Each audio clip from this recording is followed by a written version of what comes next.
Assalamualaikum dear students. Our today's topic is photosynthesis.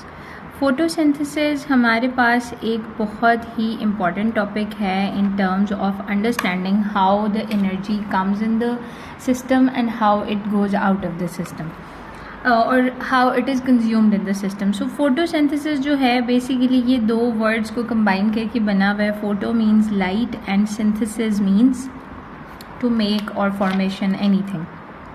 Making और formation हम यहाँ पे बात कर लेते हैं. अब फोटोसिंथेसिस जो है, फोटोसिंथेसिस की हमारे पास डिफरेंट डायमेंशंस हैं. फोटोसिंथेसिस को अगर हम ओवरऑल देखें कि सबसे पहले हम एज ए प्रोसेस इसको कंसिडर करते हैं. तो प्रोसेस की अगर मैं बात करूँ तो photosynthesis like if this is a plant, this is a very like my drawing is so odd. This is a plant, it has some of the leaves in it. अब अगर इस लीव को हम अलग से देखते हैं, ये लीव के मिडरिब है और उसके बाद ये हमारे पास मज़ीद लीव का अलग सा स्ट्रक्चर है. Here there are veins and all those things, and if I still magnify this thing, then I come to a point that is a structure of the leaf. और स्ट्रक्चर ऑफ द लीफ की अगर बात की जाए तो structure of the leaf में हमारे पास सबसे पहले एक स्ट्रक्चर आता है that is called the upper epidermis. Upper epidermis में हमारे पास बहुत स्मॉल अमाउंट में टाइनी होल्स होते हैं जिनको स्टोमेटा कहते हैं. उसके बाद अपर एपिडर्मिस के ये सेल्स हैं हमारे पास. अपर एपिडर्मिस में मज़ीद जो मेरे पास सेल्स आते हैं they are called as the mesophyll cells, और इनको स्पेसिफिक मेसोफिल सेल्स यानी कि पैलिसेड मेसोफिल सेल्स कहा जाता है. These are called as the palisade mesophils. Now here I am having some other cells which are circular in shape and they are called as the spongy mesophil cells. Okay, this is the division of the cells. Now I am having a lower epidermis. Lower epidermis में मेरे पास abundance of small tiny holes है और यहाँ पे इनको surround किया हुआ है सम सेट ऑफ सेल्स ने. Later on we discussed when we would just label the structures, तो इसको देखने के बाद करेंगे. अगेन यहाँ पे अगर मैं ड्रॉ करूँ तो यहाँ पे मेरे पास वेस्कुलर बंडल है. वेस्कुलर बंडल में I am having the two transporting organs, transporting tissues. Transporting tissues में मेरे पास there is a tissue which transports water and there is a tissue which transports food in the plant. Now what happens if I just start labeling it? So there is a upper shiny layer of the leaf that is called as cuticle. Cuticle जो है एक shiny layer होती है, आप कह लें कि that is a very waxy layer जो कि लाइट को रिफ्लेक्ट करती है. उसके बाद ये जो टाइप ऑफ सेल है that is called as the palisade mesophyll, और बेसिकली इसके अंदर अबंडेंस ऑफ क्लोरोप्लास्ट प्रेजेंट होता है जिनके अंदर क्लोरोफिल एज ए पिगमेंट होता है, और फिर ये फोटोसिंथेसिस को कैरी ऑन करते हैं और फोटोसिंथेसिस के ज़रिए से फूड को प्रिपेयर किया जाता है. सो दिस इज़ अबाउट दैट. जो स्पॉन्जी मेसोफिल होते हैं इनके अंदर क्लोरोप्लास्ट की अमाउंट थोड़ी सी कम होती है क्योंकि ये सरफेस के ऊपर प्रेजेंट नहीं है. इफ़ आई टॉक अबाउट तो लीफ की जो बिल्कुल अपर सरफेस होती है वो सरफेस शाइनी होगी, और उसके अंदर जो बिल्कुल अपर एपिडर्मिस है, अपर एपिडर्मिस की फर्स्ट लेयर में जो सेल्स हैं they are called as the palisade mesophyll. तो वो सेल्स में ज़्यादा से ज़्यादा क्लोरोप्लास्ट प्रेजेंट होगा ताकि लाइट को अच्छे तरीके से कैप्चर किया जा सके. अगेन हमारे पास स्पॉन्जी मेसोफिल सेल्स हैं, यहाँ पे थोड़े से और ड्रॉ कर लेते हैं and this all. Okay, these are called as the spongy mesophyll. Then I am having this as a vascular bundle इसको कहा जाता है. वेस्कुलर बंडल में मेरे पास दो तरह के टिश्यूज़ हैं. उन दोनों तरह के अगर मैं डिस्क्राइब करूँ तो one is called as the xylem and the other one is called as phloem. Now here I am having these. Okay, again I am having this lower epidermis. Lower epidermis मेरे पास जो है, lower epidermis की अगर बात की जाए तो lower epidermis में there is a structure that is surrounded by two cells and that structure is called as the stomata. These two cells are called as the guard cells. ये guard cells हैं और इनके अंदर का यहाँ का जो ये होल है this pore is called as stomata. Later on we'll get to know कि इसका काम क्या होता है. अभी अगर मैं यहाँ से आपको फोटोसिंथेसिस का प्रोसेस दिखाऊं तो वो कैसे होगा.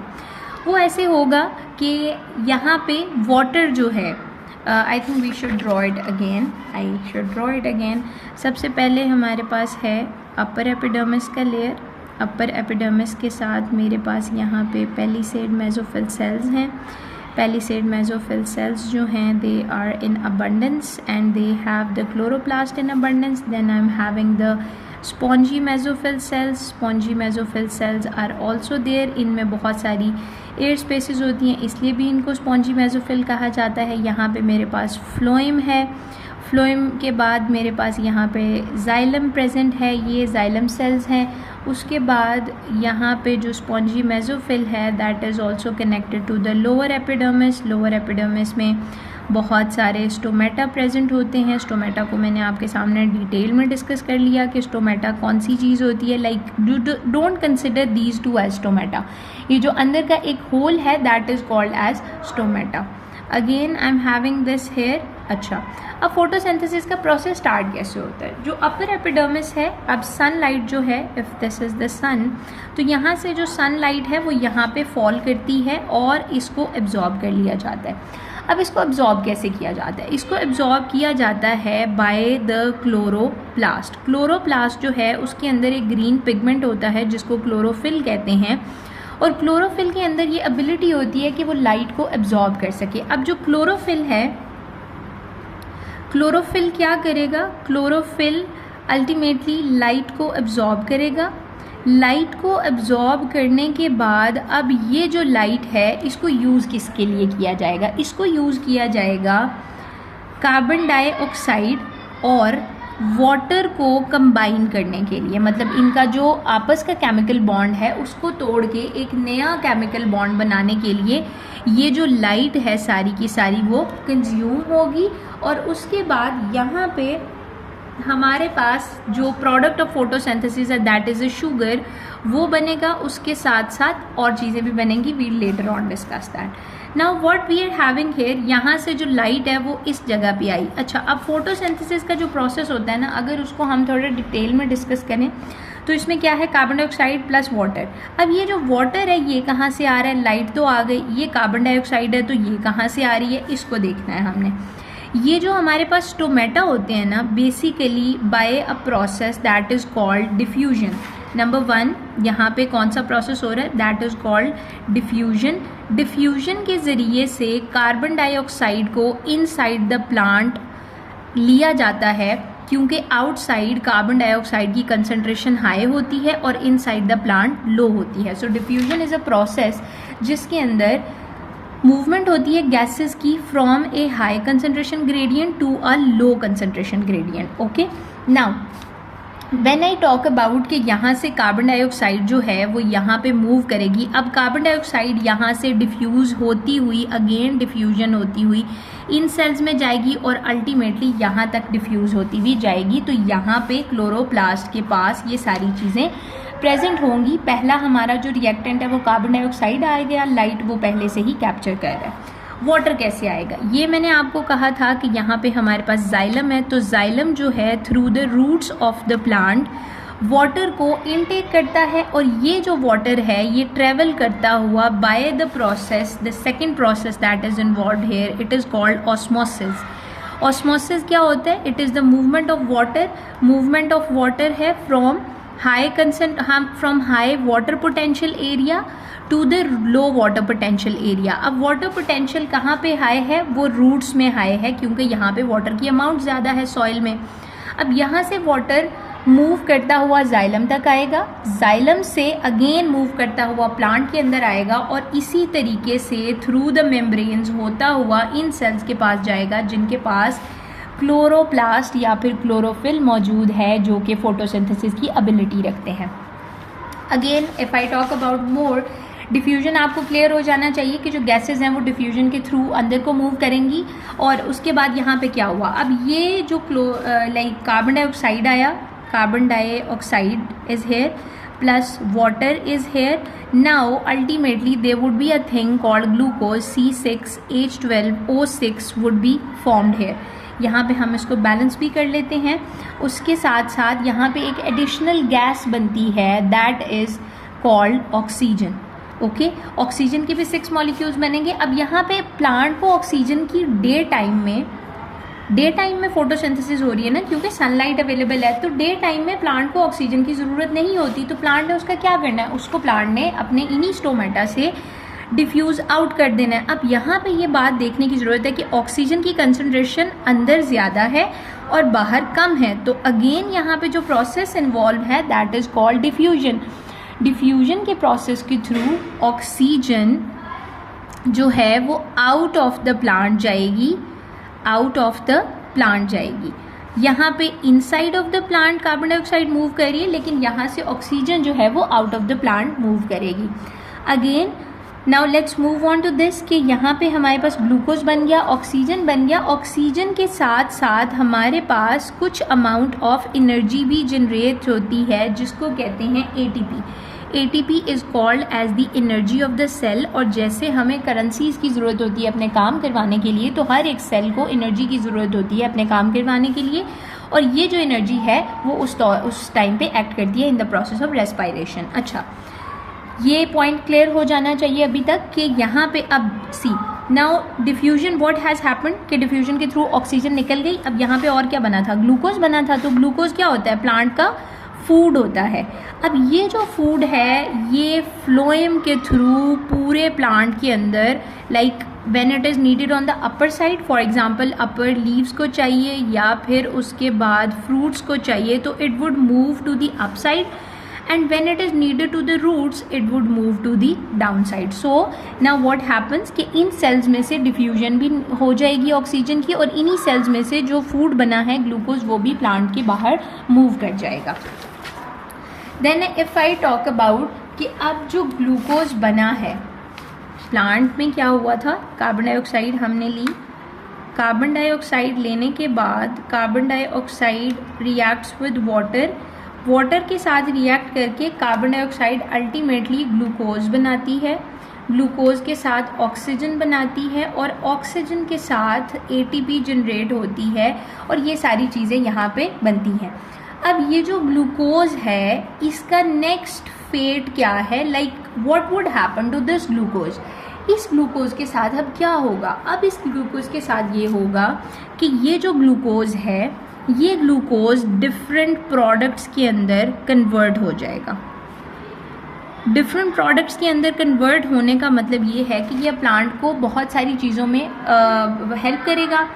जैसे ग्लूकोज जो है, क्योंकि ये वाटर सॉल्युबल होता है, ग्लूकोज क्या होता है, वाटर सॉल्युबल होता है। वाटर सॉल्युबल होने की वजह से अगर वाटर एवेपोरेशन या ट्रांसपायरेशन के ज़रिए से बाहर मूव कर रहा है तो इसके लॉस का भी बहुत ज़्यादा ख़तरा होता है, तो इसको स्टोर कर लिया जाता है।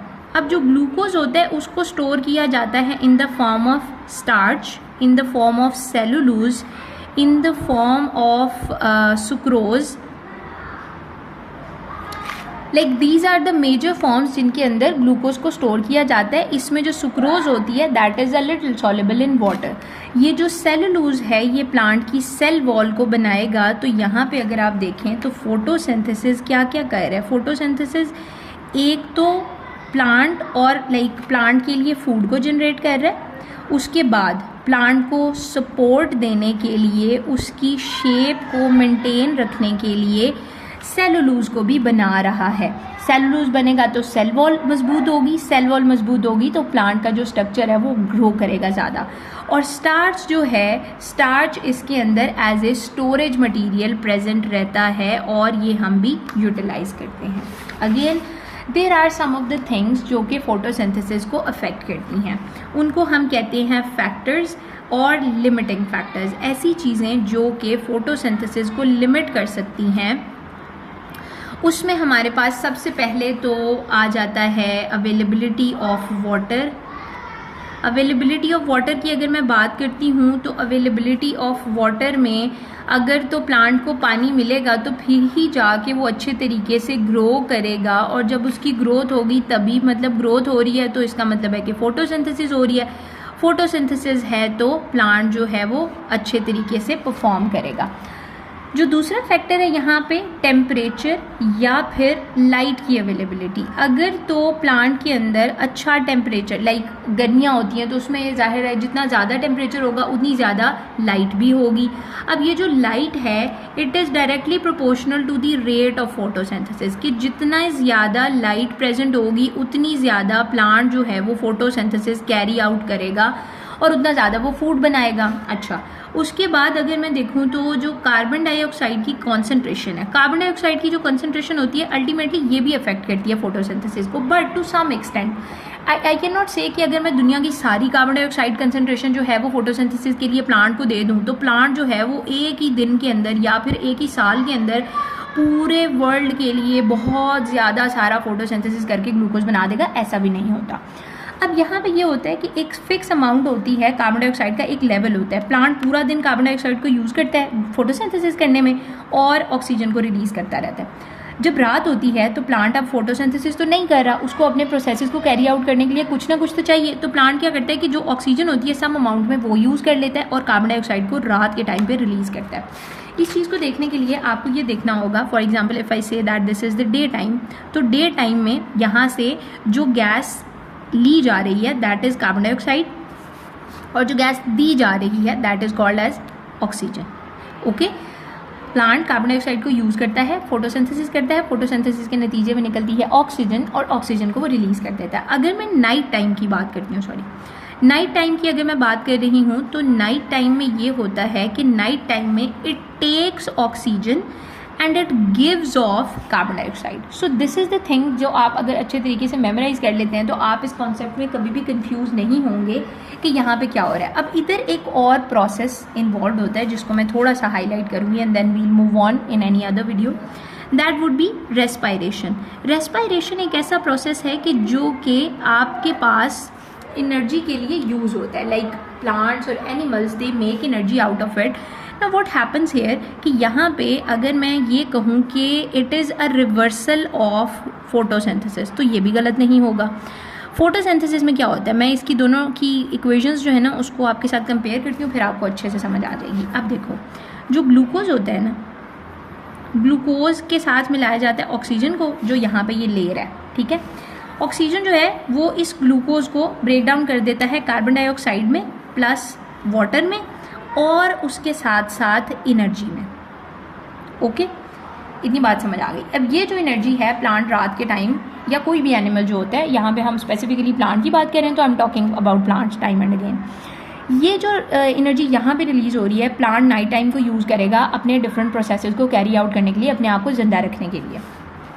अगर फोटोसिंथेसिस की बात की जाए, carbon dioxide plus water plus energy from the sun, ठीक है, एनर्जी फ्रॉम द सन, ये यूज़ करके प्लांट क्या करता है, बनाता है ग्लूकोज को और उसके साथ साथ प्लांट बनाता है ऑक्सीजन और अगेन एनर्जी को रिलीज़ करता है। तो अब ये दोनों एक दूसरे के रिवर्सल हैं कि फोटोसिंथेसिस के अंदर जो चीज़ें प्रोडक्ट्स हैं वो चीज़ें रेस्पायरेशन के अंदर रिएक्टेंट्स हैं और रेस्पायरेशन के जो प्रोडक्ट्स हैं वो फोटोसिंथेसिस के रिएक्टेंट्स हैं। तो these things go hand in hand. Respiration is basically a process जिसमें एनर्जी प्रोड्यूस होती है और फोटोसिंथेसिस एक ऐसा प्रोसेस है कि जिसके अंदर एनर्जी यूज़ भी हो रही है और प्रोड्यूस भी हो रही है। So this is how you can relate the topic of photosynthesis और इसको आप डिटेल में देख सकते हैं। So this is all for today. Thank you for watching.